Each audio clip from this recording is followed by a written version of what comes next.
Hey everybody, Mort here, and it's that time of the year. It's exciting. We are on the mid-set expansion for Gizmos and Gadgets, and I'm here joined today by Chloe and their cat Higgs. And we're going to talk about Neon Knights and the champ and the traits coming. So, Chloe, welcome. It's been a while since we've had you on here. Yeah. Hello. Nice, nice. For a brief reminder, you want to tell everyone what you do?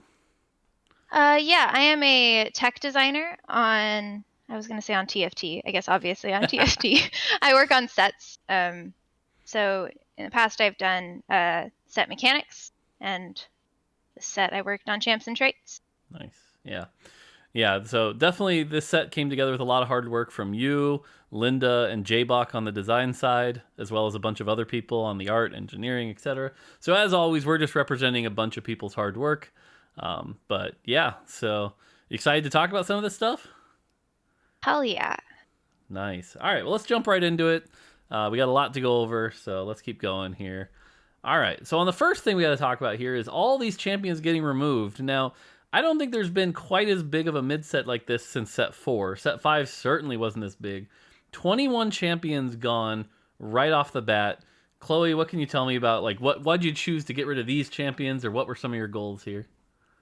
Our the goals that drove which champions got removed were one, we want to swap out some carries, so we took out some really dominant carries, and two, we the web is very interconnected, and we needed to take out some traits to put in new traits. So there are a few I think that got lost as collateral. Yeah, there's a bunch of really crazy things that are going to have some big impacts on the meta. I think even just Twisted Fate being gotten rid of, for example, who was Oh an yeah. obvious good blue buff user. Is there anyone in particular you're sort of like maybe a little sad to see go? So I am very controversial. I'm gonna be sad to see Janna go. I Ah, really like Janna, but I think for most people that's gonna be a positive. I I think with Janna gone, you're going to see a lot more creativity in the end game. I think she was kind of a plug into like every end game comp with her amazing Totally. trait web. Yeah. So yeah, But for sure. I was always running like enchanters or scholars pretty much. So, Yeah. but we have new enchanters and scholars about whom I am very excited. So, Nice. The crazy thing to me is if you look at basically every trait in the game, I think maybe with the exception of Innovator, maybe even Innovator kind of got hit. It's like they all lost some pretty big carries, so even the stuff that didn't get removed is going to play very differently. Syndicate yeah, is still in the game, but lost TF, Shaco, and Akali. Chemtech's still in the game, but lost Urgot. Challenger is still in the game, but lost Fiora and Yone, which were kind of like their backbone. right. Lysandra gone, Heimerdong. It's like this is going to be a pretty big shakeup. Yeah. And that was exactly the goal, is that hopefully no trade in the game plays exactly like it did before. Yeah, that's. I think that's going to be really exciting because coming off of like I think from 5 to 5.5, there was a little bit of that. These feel the same, but that's certainly not the case here. Cool. All right. And then, real quick, just to officially say it, there are 4 traits that you won't see any more of. We'd already talked about Academy and Imperial. That's been announced. Protector is one that maybe you didn't see coming, but honestly, oh well. I mean, I guess we lose the Ligma comp, but otherwise, Protector really never caught its ground. And then Sister, which we'll talk about a little later, and what's happening to that. But yeah, any comments here on the removed traits, Chloe? Are we still sisters? We'll find out. I like it. I like the quote. That's great. I love it. All right, let's keep going. Okay. In addition, here's kind of a big one I don't think we've ever done. There are a lot of altered champs this time. So, what made us decide to do that? Because usually this is rare. I think like 4.5 had Diana and that was it. Whereas this is a lot of altered champions. So, again, we were trying to change a lot of things. And we some of these champions were otherwise being removed, right? So like Leona, Swain, Talon. Yep. Um, would have all been removed and would have needed, but it turned out that we had a need in the new traits for a champion that fit that same general archetype. Gotcha. So at one point we were going to put in Hextech Annie, and we were like, but what if we just moved Swain? Right. To both reduce some learning and to make sure that we had the time we needed to spend on the big new exciting things. Yeah, for sure. And then Vi she got a bit of an upgrade, but we can talk about her and Jinx later. Yeah, I'm excited to talk about those. I think big things to talk on here, because again, we'll talk about Debonair and Hextech a little later as well. Echo being Innovator is probably the biggest shakeup here. He's now triple trait. He was already a good champion. He also fits really well into Scrap Innovator. Scrap Innovator gets a lot easier to play now. With Ezreal and Echo kind of being paired together really well. Cassidon's a Scholar instead of a Protector, which is interesting. So you have to see how that plays out. But yeah, kind of a lot of altered champs here. Yeah. Cool. I'm really excited about Echo gaining Innovator. I think it's cool for him. Yep. Fits the theme. Yeah, fits him really well. Cool. All right, so quick balance notes to cover too. There are a few traits that got altered. I'll try to breeze through these. These are boring. Colossus, we've had this problem where Colossus 1-stars were garbage, and then Colossus 2-stars were really, really, really good. Or in Cho's case, 3-star was just insane. So what we're doing is we're actually putting 1,000 of their health into the trait. This means their star scaling won't be as severe. So what that means is you'll actually see things like Cho'Gath 1-star and Galio 1-star be better, as they'll now have higher health pools, but 2-star and 3-star be worse, as they'll have lower health pools. Hopefully this helps make Colossus a little easier to play. Socialite real quick, because there are 4 Socialites now. You don't quite get as big a bump for just throwing one in your comp. That got nerfed from 20% to 15%. But we did add a fun chase trait for 5 Socialite, where all of the bonuses are doubled. So you'll get 30% damage, 8 mana per second, 66% Omnivamp if you can get 5 Socialite. And I cannot wait for the video of 5 Socialite with Share the Spotlight and Duet. That's going to be fun. And then finally, Mutant. I'm a little sad to say we didn't have time to add another Mutant variant. We just had too much to do. We kind of bit off more than we could chew with this set. But to make it up to you, we did add 7 Mutant finally. So all the variations have a new 7 Mutant variation. You can see here the Metamorphosis one is just more armor, more ADAP. Go check those out. Some of them are interesting. Some of them are what you'd expect, but should be fun if you want to go for 7 Mutant. So, Chloe, any thoughts on this page before we move on to the good stuff?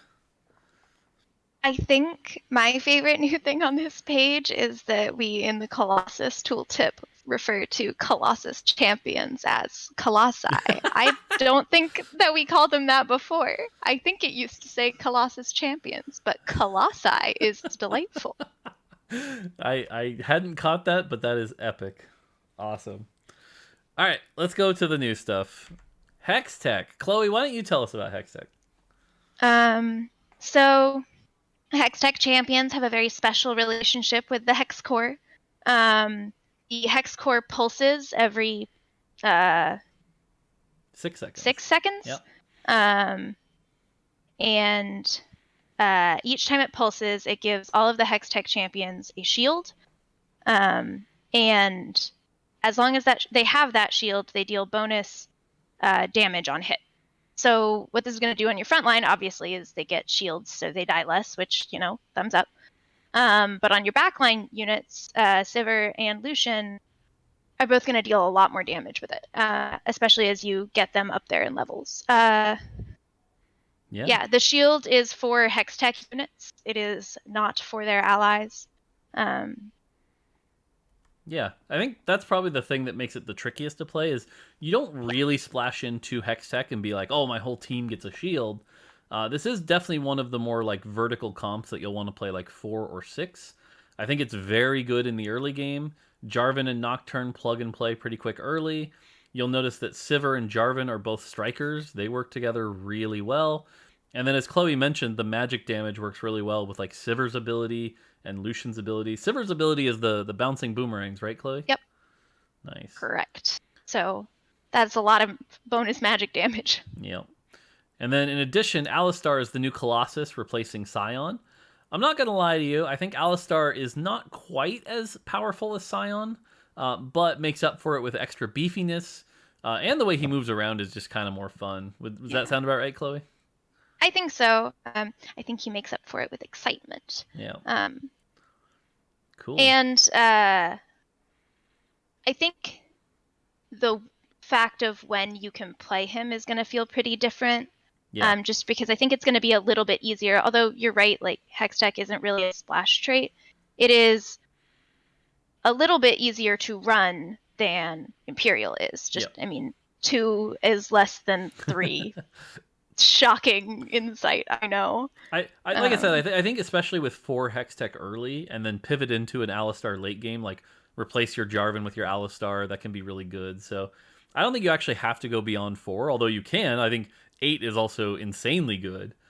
But yeah, this should be a really fun, and like I said, kind of one of the easier ones to play, but I think that's good to have too.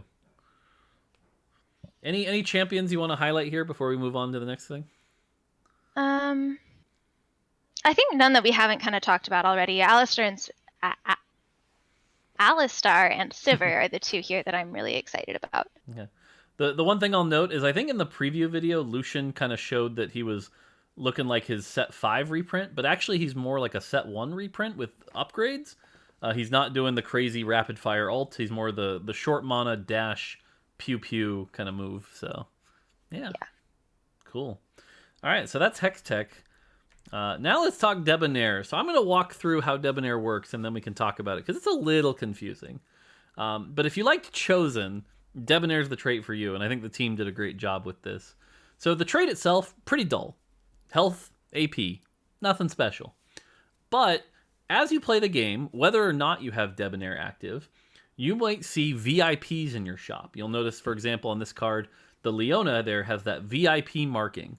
If you buy Leona, you have the VIP version of Leona. You can only have one VIP, just like Chosen.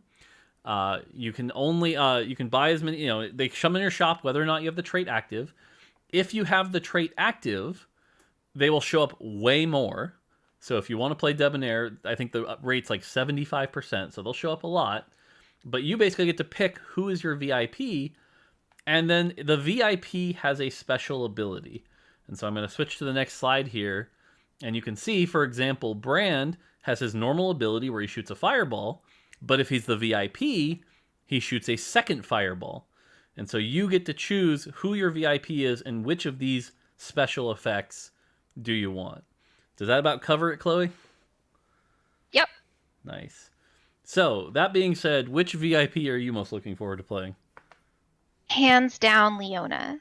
I just want to see Leona be the most unkillable super tank in existence. She's gonna heal for each unit targeting her, kind of like I believe it was Radiant Gargoyle Stoneplate.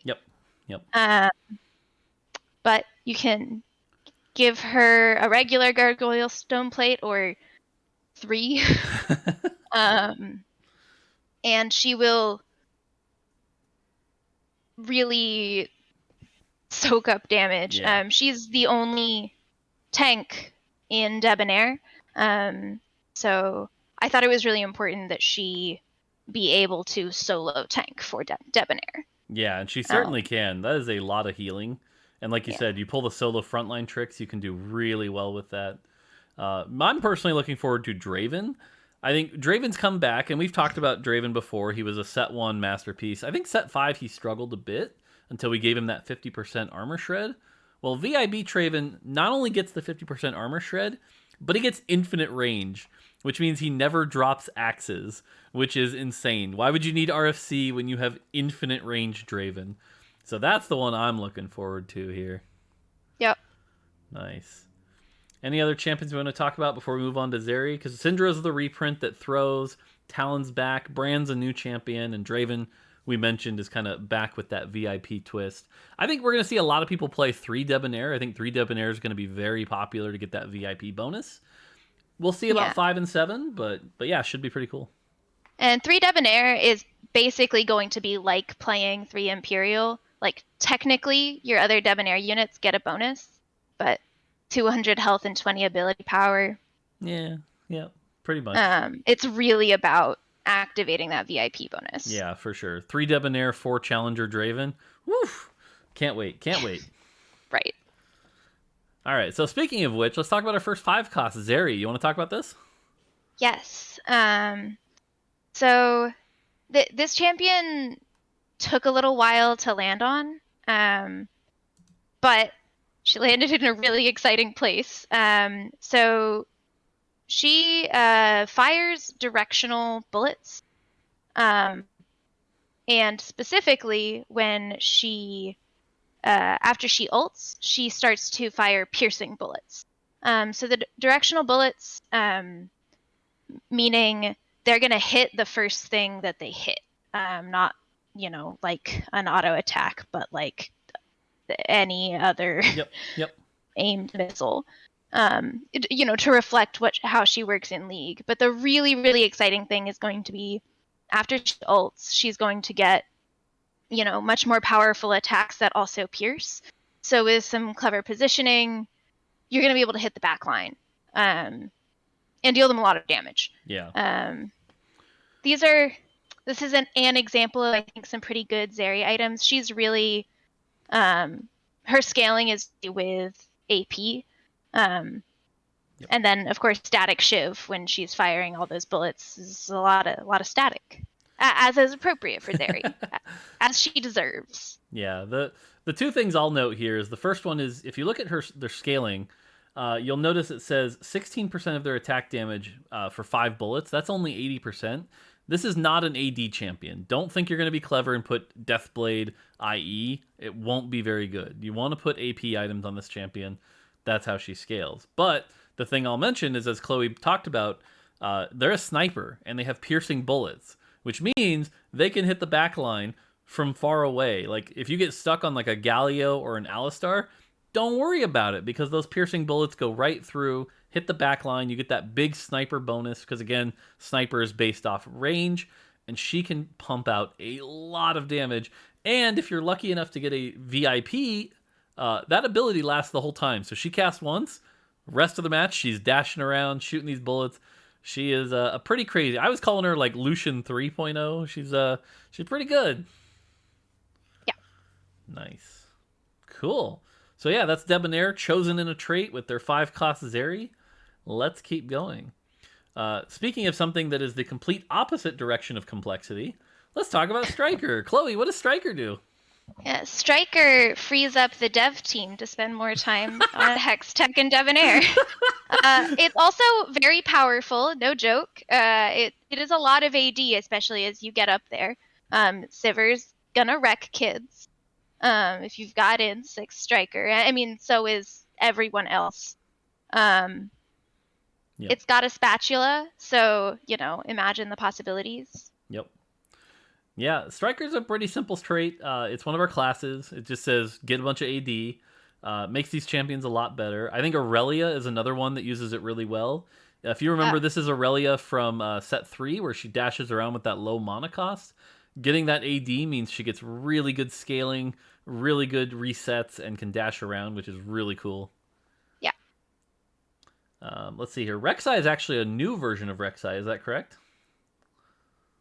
Oh no, I think so. Is she a reprint? I don't think she's a reprint. I think she's just a new, like, kind of a take on Trundle, right? Where like she bites and steals armor instead of AD. So pretty basic champion. Yeah. And then sorry, you scared me. No, I think I'm pretty sure new. And then Gnar is actually a new version also. This is not a reprint Gnar, right? So this Gnar does have some similarities to Gnar from set. God, what was it? Galaxies and the original. Set 1 and 3. Yeah, he's definitely a little similar, but the spell is very much not the same. And I mean, he's a different cost, right? And he was not exactly slacking as a 4 cost, so he obviously couldn't stay exactly like he was. He still, transforms into Meganar. would almost be a tragedy for him not to. Yep. Throws boulder. Yeah. But he just deals damage. Yep. Yep. The cool thing is, if you're a Yordle fan, what kind of happened is Tristana was the 2-cost AD champion, and Heimer was the 3-cost AP champion. Now it's reversed. Corki is the 2-cost AP champion, and Gnar is the 3-cost AD champion. So Gnar scales really well with AD. You get him a lot of AD. Those boulders he throws hits really hard. So that should be a cool twist for the Yordle players out there as well. Yeah. Plus a little bit more heft for Yordle. That's true. With the HP, yeah. Yeah. Nice. Cool. Okay, other new champions. I think this is one of the more surprising slides because when you think of a mid set, it's like, well, they added some new traits, so they need to add champions here. But here we added 9 other champions, some of which we've talked about, some of which we haven't. I realize I put Gnar on here twice. Oops. But otherwise, yeah, we've got Corki, Ashe, Morgana, Senna, Tryndamere, Ahri, Kha'Zix, and Renata Glask. Any you want to talk about here? Yes. The first thing I want to talk about is Morgana and Senna. The two of them combined, added to Enchanter, gives Enchanter, makes Enchanter a little bit more of a, not that you, like, Enchanter wasn't good before, but makes it more of a comp on its own. Obviously, you can't just run for Enchanter. You couldn't afford the units to do that at a time when you had only 4 units to play. Yep. But Morgana is going to be a tank, and Senna is going to be an AD carry, which is a really cool, I think, new dynamic for Enchanter, and to play around and to have to be able to itemize something with AD to deal damage and to get healing out of it for your other units is exciting on Senna. And then Morgana is actually a selfish enchanter. She just shields herself. But as long as she's shielded, she sends out chains which deal damage for, again, as long as she's shielded. And if the shield expires, so finishes its timer before it is destroyed, she does a big stun. You're not going to get that stun if you try to itemize her for just damage instead, because you need to keep that shield up to get the stun off. Yep. Yeah, I'm really excited about her. Yeah. Senna in particular I think is really cool because, like you said, it's an enchanter that wants AD items. The damage scales off AD and then heals based off the damage. That's such a cool design. I really like that one. I'm going to talk about Tryndamere and Kha'Zix real quick. Tryndamere is kind of a reprint of set 4.5 Tryndamere, but as a 3-cost. So he's a little weaker, but being Chemtech and Challenger really helps him out. Really good backline access, jumps in, spins around like he did before. He's scary as a 3-cost, so I think he'll be fun. I think 3-cost fits him much better than 4. Yeah, I do too. He's at home now. Yep. Yeah, he's really fun when you get him in like 2-1 also from like a box or something. Like, he's a fun champ. And then Kha'Zix is a version of his set 2, so very powerful late game assassin. I think healthier than Shaco is, to be honest, too, without the like full aggro drop. But yeah, he jumps around, does those big old crits. And what's really fun now is because he's Mutant, there's all those different variations of Mutant you can play with. For example, Synaptic Web, you can get his mana cost down to like nothing and have Kha'Zix jump around like crazy. The Blade Master version where he can just auto attack like crazy with those IE. So Kha'Zix is also a lot of fun. So the Void Predator. Oh yeah. Is true damage Kha'Zix. Whew. Absolutely batshit. Yep. All right, why don't you talk about Ahri, because it's 4-cost Ahri, but it is not a reprint, right? It is not a reprint, although we did kind of joke about her in a way being a, what was it, set 3 reprint? Of Syndra? Of Ahri. Oh, okay. So in set 3, Ahri sent out her orb, that's true. As is her prerogative. And we were like, what if we started there, and then what can we do to make that, a 4-cost. And I kind of joked to Linda. I was like, what if every time she sends out an orb, the next time she sends out another orb? And Linda was like, Chloe? Yes! Let's do literally exactly that.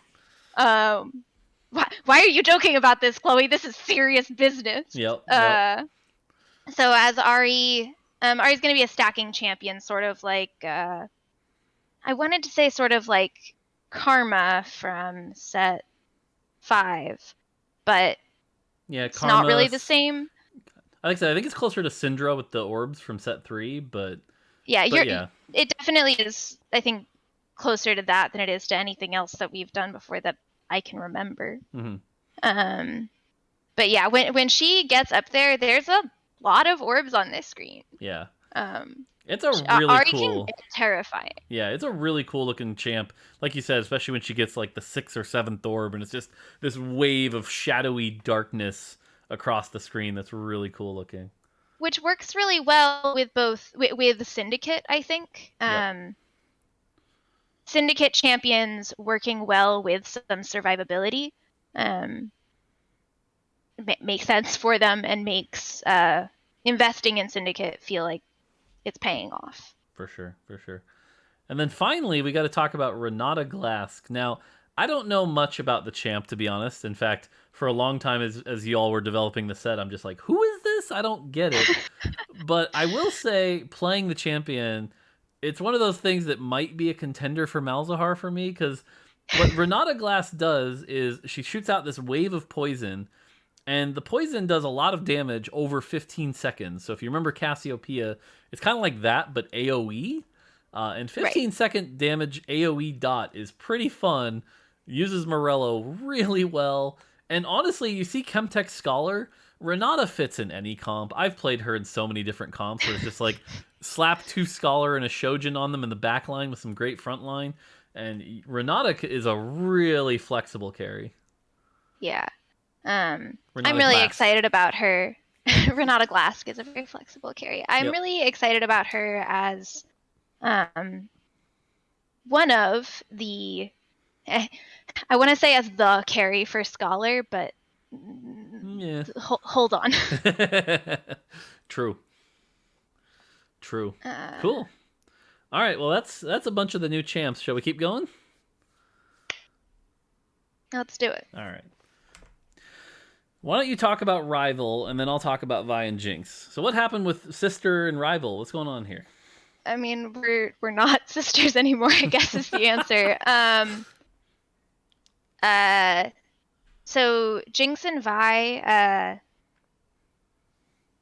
one, they connected some comps together. Not obviously a ton of different ones, but Bruiser, Enforcer to Scrap, Twin Shot. Yep. And one thing we thought about as part of our goals was like, can we sever that connection? And the answer was like, oh yeah, we can totally sever that connection. It makes a ton of thematic sense. And as you can see, Vi has grown up some. She's now using her base splash. I guess she has aged into her base splash. And Rival is going to, if you have Rival active, and Rival is active when you have only one of them in. That's what I meant by breaking them apart. Unlike Sister, where obviously literally the opposite is true. But if you have Vi in and you put Jinx in, Vi goes from 20 mana per cast to 40 mana per cast, which is nothing to sneeze at. It's a pretty big deal. Yep. Jinx's bonus is the same. Yeah. Cool. So let me talk about the champs a bit. So Vi is a brand new champion, 4 costs now. They've upgraded. But the big thing here, I'm gonna tell you right now, is like the challenger level player in the room for a second. Vi is probably the most important champ in the set. If you liked set 4 Riven, you'll love Vi. Vi is very similar. 20 mana, has a spell that she casts very quickly. Punch, and then the third one is a big AoE slam. Sounds kind of familiar. uses all sorts of good itemization. You can give her defensive items, you can give her AP items, you can give her offensive items. What's really interesting is because she's Enforcer Bruiser, her traits don't scale her that much, which means her base stats, her base damage is really high. So this champion is really good to throw in just about any comp. You get leftover items, really good user of Thieves' Gloves, things like that. Vi is so good in this set. I promise you, Vi, just S+, you're going to love throwing Vi into comps. And then Jinx, I think we do have to talk about Jinx a little bit. Jinx is a champion that kind of struggled in the first half of the set.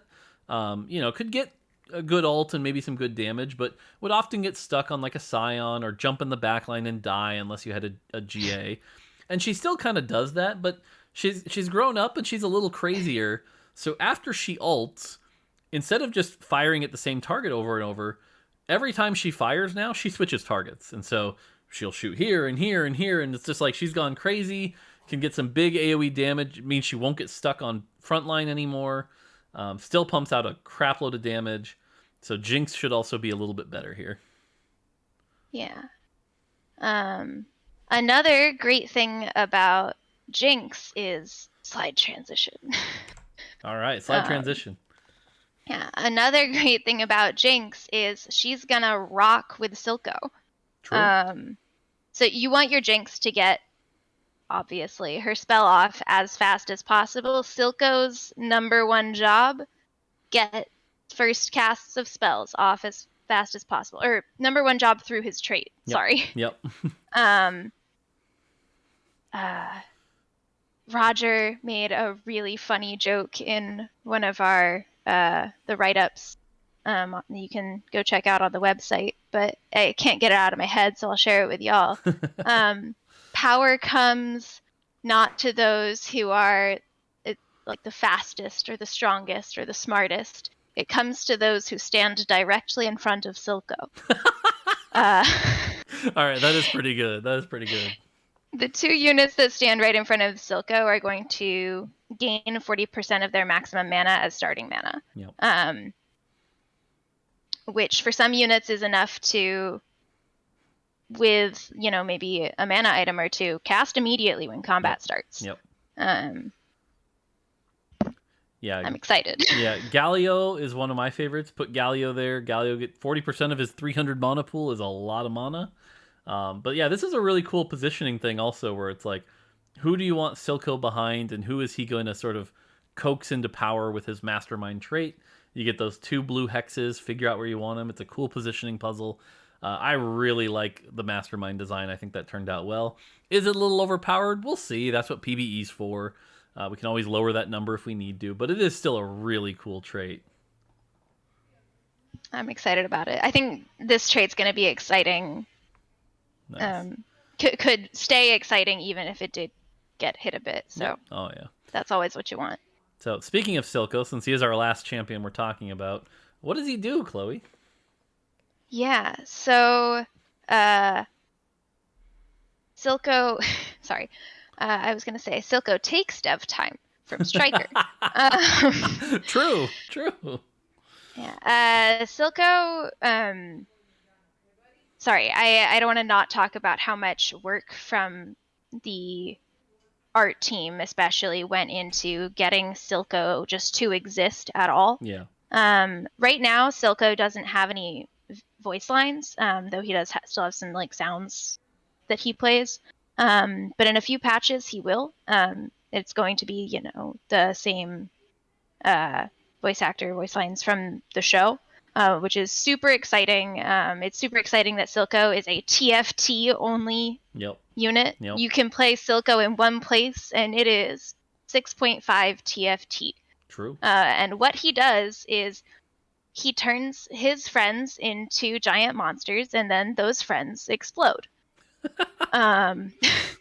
But before they explode, they gain a bunch of attack speed, immunity to crowd control. They get the chance to deal a bunch of damage, and then they die, dealing even more damage to surrounding enemies. Something I think I would be remiss not to point out is that this is not good Silco itemization, objectively. But on the other hand, big purple boy go boom. Nice. Yeah, Silco's a lot of fun, and to give you an idea, his mana cost is really low, actually. It's only, like, I think 60. So he's going to cast this spell a lot. And as you can see here on the Tryndamere, you get a bunch of health, which makes it harder to kill, and a bunch more damage. This is really cool, but it does have that drawback of, like, it only lasts 8 seconds. For example, if you're running a Cho'Gath 3 with, like, 10,000 health, maybe you don't want to run a Silco that's going to cause it to self-destruct in 8 seconds. But in other cases, that Silco can be the difference between winning and losing as he powers up your team and just become monsters that they can't really get through. This is a lot of fun. And then, of course, 3-star Silco basically instantly makes 5 people giant and big. And that's pretty crazy. And then when they explode, they do 5,000 damage. So 3-star Silco, really fun too. But yeah, Silco, again, because he's just Mastermind Scholar, will fit into a lot of comps. Has that cool positioning puzzle with Mastermind. And then that fun combat problem of, like, do I want my guys to be big? Are they going to explode? Who's he going to target? It's a lot of fun. I think Silco turned out really good. Yeah. Nice. All right. Well, that is it for the champs and traits. Chloe, anything you want to say to wrap this up? This video's coming out about noonish or so everyone's going to be going to PBE in a few hours. Any thoughts? Not really. I've communicated everything about the set that I wanted to communicate. Nice. I too am excited about Vi. That's something I didn't say. Nice. Cool. Well, have fun with this. Like I said, I think the biggest thing is just how much of a shakeup this is. This should feel like almost like a full new set.